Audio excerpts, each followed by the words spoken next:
दोस्तों नमस्कार और स्टडी विज्ञान प्रकाश में आप सभी का हार्दिक स्वागत है। पॉलिटी चल रही है आप लोगों की यूपी HESC विज्ञापन संख्या 51 GIC JDC HEO BEO PCS exam के लिए। और इसकी जो पहली क्लास है मैं ऑलरेडी कल ले चुका हूं। अगर आपने ये क्लास नहीं देखा है तो ये मस्ट वॉच है दोस्तों। अगर आप ये क्लास बंक करते हैं, मिस करते हैं, तो बहुत दिक्कत हो जाएगी आप लोगों के लिए, क्योंकि यहाँ पर मैंने आप लोगों को बिल्कुल जो आपका भारतीय संविधान है, हिस्ट्री इसकी पूरी बताई गई है और प्रेजेंट टाइम में जो आपका भारतीय संविधान है उससे भी आपको रूबरू करवाया गया है। कौन कौन से टॉपिक कवर करवाए गए, तो ब्रिटिश भारत के अधिनियम, यानी कि उस समय जब भारत में ब्रिटिश शासन हुआ करता था, देन कौन कौन से एक्ट थे, कौन कौन से अधिनियम बनाए गए थे, इनको मैंने कल आपको पढ़ाया था। मुख्य रूप से रेगुलेटिंग एक्ट 1773 का, 1784 का पीट्स इंडिया एक्ट, और इसके बाद बहुत सारे इंपॉर्टेंट एक्ट हैं, इंक्लूडिंग अगर आप देखेंगे तो 1909 का जो एक एक्ट है, जैसे आप कहते हैं मार्ले मिंटो सुधार, 1919 का मॉन्टेग्यू चेम्सफोर्ड सुधार और 1935 का भारत सरकार अधिनियम। ये सारी चीज़ें मैंने कल आप लोगों के क्लास में सारी चीज़ें बहुत ही डेप्थ में बताई हैं। भारतीय संविधान, यहाँ पर जितने भी भाग हैं और जितनी अनुसूचियाँ हैं, जितने अनुच्छेद हैं, सारी चीज़ें मैंने कल डिस्कस कर ली हैं, तो इनको बिल्कुल भी आपको मिस नहीं करना है, क्योंकि ये चीज़ें ऐसी हैं जो कि एक तरीके से आपका जो पूरा पॉलिटी है, जो पूरा इंडियन कॉन्स्टिट्यूशन है, उसका सार संक्षेप है। तो ये लेक्चर आपके लिए मस्ट है, इसको आप ज़रूर देखिएगा। ठीक है, चलिए स्टार्ट करते हैं आज का पार्ट 2। आज जैसा कि अगर आप सिलेबस देखेंगे तो ये देखिए GIC लेक्चरर का सिलेबस है, इसमें केवल लिखा गया है इंडियन पॉलिटी। तो इंडियन पॉलिटी दोस्तों बहुत ही इन डेप्थ में जाकर आजकल आयोग क्वेश्चन पूछ रहा है, तो इसको थोड़ा डिटेल पढ़ना पड़ेगा। और ये आपका यूपी HESC विज्ञापन संख्या 51 के अंतर्गत जो पॉलिटी है, इसमें हाईलाइट किया गया है प्रस्तावना, प्रियम्बल को, मूल अधिकार को, नीति निर्देशक सिद्धांत को, भारतीय राजनीतिक व्यवस्था जिसमें विधायिका, कार्यपालिका और न्यायपालिका है। तो इनको भी हम थोड़ा सा इन डेप्थ में जाके, गहराई में जाके पढ़ेंगे, ताकि यहाँ से कोई भी प्रश्न बने हम एग्ज़ाम में आसानी से उसका उत्तर दे पाएँ। और जिन लोगों का सब्जेक्ट है पॉलिटी, उनको तो इससे फ़ायदा मिलेगा। ठीक है, तो ये जो चैप्टर है, इससे जो सब्जेक्ट है भारतीय राज्य व्यवस्था और संविधान, जितने भी लोगों का ये सब्जेक्ट है उनको तो फ़ायदा मिलेगा ही, GS के अंतर्गत भी, क्योंकि ये एक बहुत ही इंपॉर्टेंट टॉपिक है, तो थोड़ी गहराई में जाकर इसको पढ़ेंगे। ठीक है, देखो फ्रेंड्स, भारतीय संविधान सभा का गठन होता है 1946 में। ये पॉइंट आपको बिल्कुल रटा हुआ होना चाहिए कि भारतीय संविधान सभा का गठन कब होता है, तो 1946 में होता है। ठीक है, तो क्या होता है, भारत का संविधान तैयार करने के लिए कैबिनेट मिशन योजना, इसके बारे में कल मैंने आपको पढ़ाया था, कैबिनेट मिशन योजना के तहत किया गया था भारतीय संविधान सभा का गठन 1946 में। इसमें 389, और लेकिन बाद में जब विभाजन हो गया भारत और पाकिस्तान, तो उसके बाद इसमें थे कितने मेंबर, तो 299 थे। शुरुआत में जब भारत पाकिस्तान एक थे तो संविधान सभा में कुल 389 मेंबर थे, और बाद में विभाजन के बाद इसमें केवल 299 बचे थे। और ध्यान दीजिएगा कि ये जो निर्वाचन हुआ था ये जुलाई 1946 में हुआ था। ठीक है, अब दोस्तों यहाँ पर एक बात ध्यान रखिए कि पहली बार संविधान सभा की जो बैठक हुई थी ये 9 दिसंबर 1946 को हुई थी, और उस समय संविधान सभा में जो सबसे वरिष्ठ सदस्य वो कौन थे, सच्चिदानंद सिन्हा थे, तो उनको अस्थायी अध्यक्ष के रूप में चुना गया था। हालांकि 2 दिन बाद ही 11 दिसंबर 1946 को जो संविधान सभा की दूसरी बैठक होती है, तो संविधान सभा के जो अस्थायी अध्यक्ष चुने गए थे डॉक्टर राजेंद्र प्रसाद को चुना गया था। एक और ही बहुत ही इंपॉर्टेंट पॉइंट है जिसको आप याद रखेंगे कि डॉक्टर राजेंद्र प्रसाद पहले अस्थायी अध्यक्ष चुने गए थे, ये तो बिल्कुल सभी को आता है, लेकिन ध्यान दीजिएगा दोस्तों, जो संविधान सभा के पहले उपाध्यक्ष चुने गए थे इनका नाम है HC मुखर्जी, ये जरूर याद रखिएगा आप लोग। ठीक है ना, थोड़ा सा देखते हैं प्रारूप समिति के बारे में जानते हैं। तो दोस्तों प्रारूप समिति, तो इसमें डॉक्टर भीमराव अंबेडकर को अध्यक्ष चुना गया था, बाकी N गोपाल स्वामी अयंगर थे, अल्लादी कृष्ण स्वामी अय्यर थे, डॉक्टर KM मुंशी, सैयद मोहम्मद सादुल्ला थे, N माधव राव और TT कृष्णामाचारी इसके सदस्य थे। आप देखेंगे तो सबके नाम में कृष्ण जुड़ा हुआ है। ठीक है, संविधान को कब अपनाया गया, तो 26 नवंबर 1949 को संविधान को अपना लिया गया, जिस पर सदस्यों ने हस्ताक्षर किए थे, और 24 जनवरी 1950 को अंतिम बैठक हुई। 26 जनवरी 1950 को संविधान पूर्ण रूप से लागू हुआ था। ठीक है, अब दोस्तों याद रखिए कि क्योंकि संविधान सभा की पहली बैठक 9 दिसंबर 1946 को हुई थी, पहले अस्थायी अध्यक्ष डॉक्टर सच्चिदानंद सिन्हा को चुना गया था, लेकिन 11 दिसंबर 1946 को पहले अस्थायी अध्यक्ष डॉक्टर राजेंद्र प्रसाद और पहले उपाध्यक्ष चुने गए HC मुखर्जी। ठीक है ना, दोस्तों आगे बढ़ते हैं। संविधान सभा में कुल कितनी महिलाएं चुनी गई थी? तो 15 महिलाएं थी। संविधान सभा में महिलाओं की संख्या 15 थी। ये प्रश्न बहुत बार यूपीपीएससी ने पूछा है, तो बिल्कुल ये आपको रटा हुआ होना चाहिए। संवैधानिक सलाहकार के रूप में डॉक्टर BN राव को चुना गया था। और समिति का गठन कब हुआ था? तो 29 अगस्त 1947 को। संविधान सभा की जो प्रमुख समितियां और उनके अध्यक्ष हैं, उनके नाम इस प्रकार से हैं, ठीक है। जैसे कि प्रारूप समिति के अध्यक्ष चुने गए थे डॉक्टर BR अम्बेडकर, ये रट लेना आप। संचालन समिति यानी कि यहाँ पर बात हो रही स्टीयरिंग कमेटी के बारे में, तो डॉक्टर राजेंद्र प्रसाद थे। संघ शक्ति समिति यूनियन पावर्स कमेटी के अध्यक्ष जवाहरलाल नेहरू थे। और जहाँ जहाँ पर भी ना संघ से जुड़ा हुआ हो वहाँ पर आप जवाहरलाल नेहरू कर लीजिएगा, ठीक है। प्रांतीय संविधान समिति के अध्यक्ष सरदार वल्लभ भाई पटेल को चुना गया था। साथ ही साथ सरदार वल्लभ भाई पटेल मौलिक अधिकार और अल्पसंख्यक सलाहकार समिति के अध्यक्ष भी चुने गए थे। तो मौलिक अधिकार, अल्पसंख्यक सलाहकार समिति और प्रांतीय संविधान समिति तीनों के अध्यक्ष सरदार वल्लभ भाई पटेल को चुना गया था। प्रक्रिया नियम समिति के अध्यक्ष डॉक्टर राजेंद्र प्रसाद को चुना गया था। कार्यसूची समिति यानी कि order of business committee KM Munshi इसके अध्यक्ष बनाए गए थे। और मैंने आप लोगों से कहा था जहाँ जहाँ भी संघ आएगा वहाँ पर जवाहरलाल नेहरू रहेंगे। तो संघ शक्ति समिति अध्यक्ष जवाहरलाल नेहरू, संघीय संविधान समिति अध्यक्ष जवाहरलाल नेहरू, ठीक है। ये दो चीज़ें बहुत इंपॉर्टेंट हैं जो लास्ट में मैंने पीले रंग से हाईलाइट की हुई हैं। मूल अधिकार उप समिति और अल्पसंख्यक उप समिति, ठीक है। दोनों के जो प्रेसिडेंट हैं, अध्यक्ष हैं, तो यहाँ पर मूल अधिकार उप समिति के अध्यक्ष JB कृपलानी को चुना गया था, जबकि अल्पसंख्यक उप समिति के अध्यक्ष SC मुखर्जी को चुना गया था। दोनों बहुत इंपॉर्टेंट हैं, दोनों को ध्यान से आप लोग रट लीजिएगा, ध्यान दीजिएगा इस पर, ठीक है। देखो फ्रेंड्स, हमारा जो भारतीय संविधान है ये पूरी दुनिया में जितने भी अच्छे देशों के संविधान हैं तो वहाँ से हमने कुछ अच्छी चीज़ें उठाई हैं ताकि एक कंप्लीट और सबसे बृहद संविधान तो आप जानते हैं ही है वो बन सके भारत में, ठीक है। तो यहाँ पर देखिए भारतीय संविधान के जो विदेशी स्रोत हैं कौन कौन से हैं। संयुक्त राज्य अमेरिका से क्या क्या लिया गया है? तो मौलिक अधिकार लिया गया, न्यायिक पुनरावलोकन लिया गया, संविधान की सर्वोच्चता, न्यायपालिका की स्वतंत्रता, निर्वाचित राष्ट्रपति, महाभियोग यानी कि राष्ट्रपति पर जो महाभियोग चलता है, उपराष्ट्रपति की व्यवस्था, जज को हटाना और वित्तीय आपातकाल। ये सारे जो बिंदु दोस्तों ये लिए गए हैं कहाँ से? संयुक्त राज्य अमेरिका से, ठीक है। दोस्तों आगे बढ़ते हैं, बात करते हैं ब्रिटेन से हमने क्या क्या लिया है। तो भारतीय संविधान ने ब्रिटेन से संसदात्मक शासन प्रणाली, एकल नागरिकता और विधि निर्माण प्रक्रिया को लिया गया है। कहाँ से? ब्रिटेन से लिया गया। आयरलैंड से दोस्तों लिया गया है नीति निर्देशक तत्व को और राष्ट्रपति द्वारा राज्यसभा में मनोनयन, ठीक है ना। ऑस्ट्रेलिया से क्या लिया गया? प्रस्तावना की भाषा ली गई, समवर्ती सूची ली गई और शक्तियों का विभाजन। जर्मनी के संविधान से आपातकाल के दौरान राष्ट्रपति की मौलिक अधिकार संबंधी शक्ति, ठीक है। नेक्स्ट है आपका कनाडा। कनाडा से क्या लिया गया? संघात्मक परिविशेषताएं, अवशिष्ट शक्ति केंद्र के पास रहेगी। दक्षिण अफ्रीका से लिया गया संविधान संशोधन और रूस लिया गया है मौलिक अधिकार, ठीक है ना। इतनी चीज़ें जो हैं हमने अलग अलग देशों से प्राप्त की हैं। और इसके बाद दोस्तों बात करेंगे प्रस्तावना के बारे में जो कि आपका एक बहुत ही इंपॉर्टेंट टॉपिक है। तो देखो दोस्तों प्रस्तावना के बारे में N.A. पालकीवाला ने क्या कहा? N.A. पालकीवाला ने लिखा है कि भारतीय संविधान की जो प्रस्तावना है, प्रस्तावना को संविधान का परिचय पत्र कहा गया है। किसके द्वारा? N.A. पालकीवाला के द्वारा। नेक्स्ट है प्रस्तावना की प्रेरणा अमेरिकी संविधान से और प्रस्तावना की जो भाषा है ये ऑस्ट्रेलिया के संविधान से लिया गया है। ये भी बिल्कुल रटा हुआ होना चाहिए।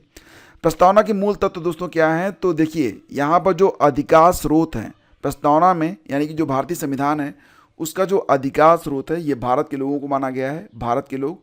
प्रकृति क्या है? हमारे संविधान की प्रकृति क्या है दोस्तों? तो भारत एक संप्रभु, समाजवादी, धर्मनिरपेक्ष, लोकतांत्रिक और गणतांत्रिक राज व्यवस्था वाला देश है। उद्देश्य है न्याय, स्वतंत्रता, समता और बंधुत्व। और इसे कब एक्सेप्ट किया गया, कब अपनाया गया? 26 नवंबर 1949 को, ठीक है ना। दोस्तों बात करते हैं, अब देखिए ये चीज़ें बिल्कुल रट लीजिए और मैं इसको टेलीग्राम पर दे दूंगा। इसका एक प्रिंट आउट ले लीजिएगा और मोस्टली 2 प्रिंट आउट लीजिएगा। जहाँ पर आप ज़्यादा देर खड़े होते हैं वहाँ पर चिपका दीजिएगा। इसे ना बीच बीच में आप पढ़ते रहिए, ये चीज़ें रट जाएंगी। तो यहाँ से भी एक प्रश्न अक्सर एग्ज़ाम में बनता है। क्या बनता है? कई बार पूछा जाता है कि समाजवादी, पंथ निरपेक्ष, लोकतंत्रात्मक, ठीक है ना, संपूर्ण प्रभुत्व संपन्न, ये जो वर्ड हैं इनका क्रम बहुत बार पूछा गया है। तो ध्यान दीजिएगा कि ये जो क्रम है इस प्रकार से होगा। हम भारत के लोग भारत को एक संपूर्ण प्रभुत्व संपन्न, सबसे ऊपर क्या आ रहा है, संपूर्ण प्रभुत्व संपन्न। दूसरा है समाजवादी, तीसरा है पंथ निरपेक्ष, चौथा है लोकतंत्रात्मक गणराज्य बनाने के लिए तथा उसके समस्त नागरिकों को सामाजिक, आर्थिक और राजनैतिक न्याय। न्याय के बारे में 3 प्रकार के न्याय की बात की गई। विचार, अभिव्यक्ति, विश्वास, धर्म और उपासना की स्वतंत्रता। तो यहाँ पर स्वतंत्रता कितने प्रकार की है, 5 प्रकार की है, 1, 2, 3, 4 और 5। प्रतिष्ठा और अवसर की समता, समानता 2 प्रकार की, प्रतिष्ठा और अवसर की समता 2 प्रकार की समता प्राप्त कराने के लिए तथा उन सब में व्यक्ति की गरिमा और राष्ट्र की एकता और अखंडता सुनिश्चित करने वाली बंधुता बढ़ाने के लिए दृढ़ संकल्प होकर अपनी इस संविधान सभा में आज तारीख 26 नवंबर 1949 ईस्वी मिति मार्गशीर्ष शुक्ला सप्तमी संवत 2006 विक्रमी को एतद् द्वारा इस संविधान को अंगीकृत, अधिनियमित और आत्मार्पित करते हैं। ठीक है ना।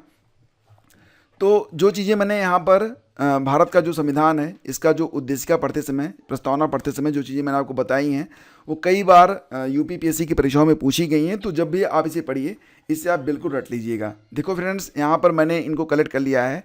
जैसे कि प्रस्तावना में आप देखेंगे तो न्याय 3 प्रकार के बताए गए हैं, सामाजिक, आर्थिक और राजनीतिक। स्वतंत्रता 5 प्रकार की, विचार, अभिव्यक्ति, धर्म, विश्वास और उपासना। समता 2 प्रकार की, प्रतिष्ठा और अवसर। इनको आप बिल्कुल रट लेना, ठीक है, क्योंकि यहाँ से प्रश्न बनते हैं। दोस्तों बात करें तो प्रस्तावना संबंधी जो विभिन्न वाद हैं, जो कि बहुत बार जब भारतीय संविधान के विभिन्न जो अनुच्छेद हैं, जो भाग हैं, अगर कोई विवाद उत्पन्न होता है तो प्रस्तावना को जो है लिया जाता है उनको हल करने के लिए। तो इसके लिए कुछ वाद हैं जो कि बहुत बार पूछे गए हैं। कई बार तो इनका क्रम ही पूछ लिया जाता है कि पहले कौन सा, बाद में कौन सा। तो बिल्कुल रटना है आपको, ठीक है। बेरुवाड़ी वाद दोस्तों ये 1960 में है, ये सबसे पहले है, ये ध्यान रखिएगा। बेरुवाड़ी वाद 1960। तो इसमें कहा गया कि प्रस्तावना संविधान का भाग नहीं है, ठीक है। यह संविधान निर्माताओं के मस्तिष्क को समझने की कुंजी है। ये बात कहा गया था कब, बेरुवाड़ी वाद 1960 में। अगला है दोस्तों आपका गोलकनाथ बनाम स्टेट ऑफ पंजाब। ये मामला था 1967 में, 7 साल के बाद। यहाँ पर कहा गया कि जहाँ भी संविधान अस्पष्ट हो वहाँ अर्थ स्पष्ट करने के लिए प्रस्तावना का प्रयोग किया जा सकता है। दोस्तों इसके बाद 1973 में आता है केशवानंद भारती बनाम केरल राज्यवाद, और इसमें कहा गया कि प्रस्तावना संविधान का भाग है। देखो गोलकनाथ वाले में क्या कहा गया कि जहाँ भी संविधान अस्पष्ट हो वहाँ अर्थ स्पष्ट करने के लिए प्रस्तावना का प्रयोग किया जा सकता है।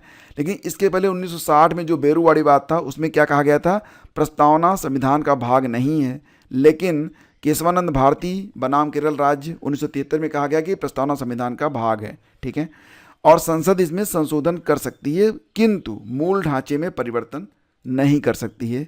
ये बात कही गई है केशवानंद भारती बनाम केरल राज्य 1973 में, ठीक है। नेक्स्ट दोस्तों आपका एसआर बोम्मई बनाम भारत संघ 1994। तो प्रस्तावना संविधान का अभिन्न अंग है, इसका न्यायिक पुनरावलोकन हो सकता है। और देखो दोस्तों कहा गया कि अनुच्छेद 356 की न्यायिक समीक्षा की जा सकती है। आपको पता ही है कि आपातकाल के दौरान जो राष्ट्रीय शासन होता है इसी का वर्णन अनुच्छेद 356 में किया गया है, तो इसकी भी न्यायिक समीक्षा की जा सकती है। ये बात कही गई है एसआर बोम्मई बनाम भारत संघ 1994 में, ठीक है। देखो दोस्तों याद रखना, बहुत बार पूछा भी गया है कि प्रस्तावना में अब तक कितनी बार संशोधन हुआ है, तो केवल एक बार। कब हुआ था, 1976 में, जब 42वां अमेंडमेंट किया गया था। तो उस दौरान इसमें 3 शब्द जोड़े गए थे। कौन कौन से, समाजवाद, पंथ निरपेक्ष और अखंडता, ये 3 शब्द जोड़े गए थे। और प्रस्तावना में केवल अब तक एक बार ही संशोधन किया गया है, ठीक है। के एम मुंशी के अनुसार प्रस्तावना हमारी संप्रभु लोकतांत्रिक गणराज्य का भविष्य फल है।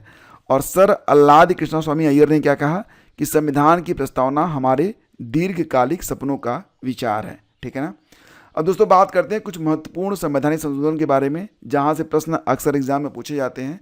और संविधान संशोधन के लिए जो अनुच्छेद है कौन सा है, तो दोस्तों ये भाग 20 में आपको मिलेगा, संविधान संशोधन अनुच्छेद 368 के अंतर्गत, ठीक है ना। दोस्तों बात करते हैं 102वां संविधान संशोधन 2018, क्योंकि ये सारे लेटेस्ट हैं तो ये बहुत इंपॉर्टेंट है। 2018 में हुआ था 102वां संविधान संशोधन, और इसमें राष्ट्रीय पिछड़ा वर्ग आयोग को संवैधानिक दर्जा प्रदान किया गया। कल मैंने इसके बारे में आपको बताया था थोड़ा सा डिटेल में, कल का वीडियो आप जरूर वॉच कीजिएगा, ठीक है।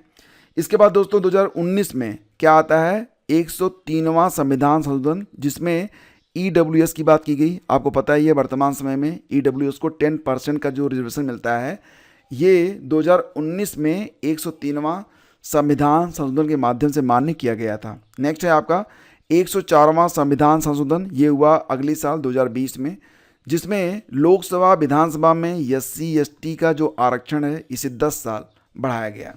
इसके बाद दोस्तों 2021 में आता है 105वां संविधान संशोधन, जिसमें सामाजिक और शैक्षिक रूप से पिछड़े वर्गों की पहचान करने की राज्य की शक्ति के बारे में बात की गई। 2023 में आता है 106वां संशोधन, जिसमें नारी शक्ति वंदन यानी कि लोकसभा विधानसभा में 33% आरक्षण की बात की गई है। सारी चीज़ें बिल्कुल रटी हुई होनी चाहिए, ठीक है ना। दोस्तों बात करते हैं प्रथम संशोधन 1951 में हुआ था। आपको पता ही है हमारा जो संविधान है ये कब लागू हुआ था, 26 जनवरी 1950 को, 26 जनवरी 1950 को, ठीक है। अंतिम बैठक 24 जनवरी को हुई थी 1950 में ही, और जो हमारा संविधान लागू होता है कब, 26 जनवरी 1950 को।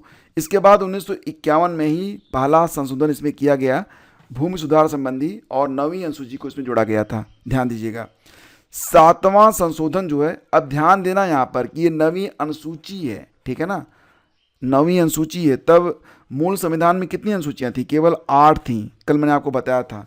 9वीं अनुसूची 1951 में ऐड की गई थी, जो कि भूमि सुधार से संबंधित है। इसके बाद दोस्तों इंपॉर्टेंट है 7वां संशोधन, जो कि हुआ था 1956 में, ठीक है। इसमें राज्यों का पुनर्गठन, 14 राज्य और 6 UT का वर्णन किया गया। 36वां संशोधन दोस्तों होता है 1975 में, जिसमें सिक्किम राज्य को पूर्ण राज्य का दर्जा प्रदान किया गया। बहुत बार पूछा गया है ये। 42वां संशोधन, ये बहुत ही इंपॉर्टेंट है, अभी मैंने आपको पढ़ाया इसके बारे में, 1976 का 42वां संशोधन। तो प्रस्तावना में 3 शब्द जोड़े गए, समाजवादी, पंथ निरपेक्ष, अखंडता, ठीक है। और मूल कर्तव्य भी 1976 के 42वें अमेंडमेंट के थ्रू ही जुड़ा गया था। और मूल कर्तव्य आपको मिलेगा भाग 4A के अंतर्गत अनुच्छेद 51 क में, ठीक है ना। दोस्तों बात करते हैं 44वां संविधान संशोधन। तो राष्ट्रीय आपात के संबंध में ये कब हुआ था, 1978 में हुआ था। राष्ट्रीय आपात के संबंध में प्रयुक्त शब्द आंतरिक अशांति को सशस्त्र विद्रोह से बदला गया, ठीक है। और संपत्ति का जो अधिकार है, संपत्ति का अधिकार जो है, इसे मूल अधिकार से हटाकर एक विधिक अधिकार के रूप में शामिल किया गया था, और इसे अनुच्छेद 300 क में जगह दी गई है, ठीक है। 52वां संशोधन ये होता है 1985 में, ये दल बदल से संबंधित है, इसको जरूर याद रखिएगा आप लोग। 61वां संविधान संशोधन अधिनियम 1988, इसमेमें क्या हुआ, मतदान की आयु जो कि तब 21 साल थी घटाकर 18 साल कर दिया गया। 69वां संशोधन 1991, दिल्ली को राष्ट्रीय राजधानी क्षेत्र का दर्जा प्रदान किया गया।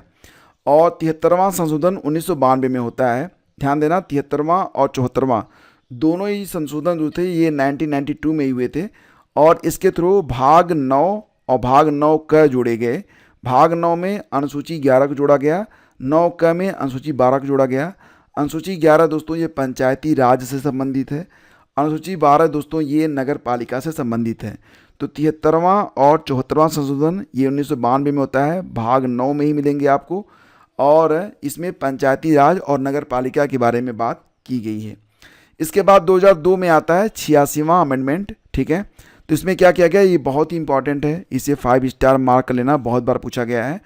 तो इसके अंतर्गत 6 से 14 साल के बच्चों को निःशुल्क शिक्षा की बात की गई। आर्टिकल 21 का जोड़ा गया, 11 मूल कर्तव्यों को इसमें ऐड किया गया था। कब, 2002 में। 11वां जो था, 11 पहले तो 10 थे ना, ये 11वां जो मूल कर्तव्य था उसको ऐड किया गया था, जो कि शिक्षा का अधिकार है, ठीक है ना। इसके बाद दोस्तों आता है आपका 97वां संशोधन 2011। तो इसमें भाग 9 ख जोड़ा गया, जो कि सहकारी समिति से संबंधित है। अभी तक मैंने देखा था कि 9 पंचायत, 9 क नगर पालिका, अब 9 ख आ गया सहकारी समिति, ठीक है। 101वां संशोधन 2016 में हुआ था, जो कि GST से संबंधित है। GST कब लागू हुआ है, 1 जुलाई 2017 को। तो दोस्तों ये सारी चीज़ें बिल्कुल रटी हुई होनी चाहिए। अभी आपकी क्लासेज जो हैं चलती रहेंगी। पॉलिटी का बस एक लेक्चर और बाकी है, और पॉलिटी आपकी कंप्लीट हो जाएगी। और इसके बाद आपको ये पॉलिटी का जो PDF 1 है और ये जो PDF 2 है और नेक्स्ट PDF 3, तीनों को मर्ज करके आपको पेड ग्रुप में दे दिया जाएगा ताकि आपका रिवीजन अच्छे से हो सके।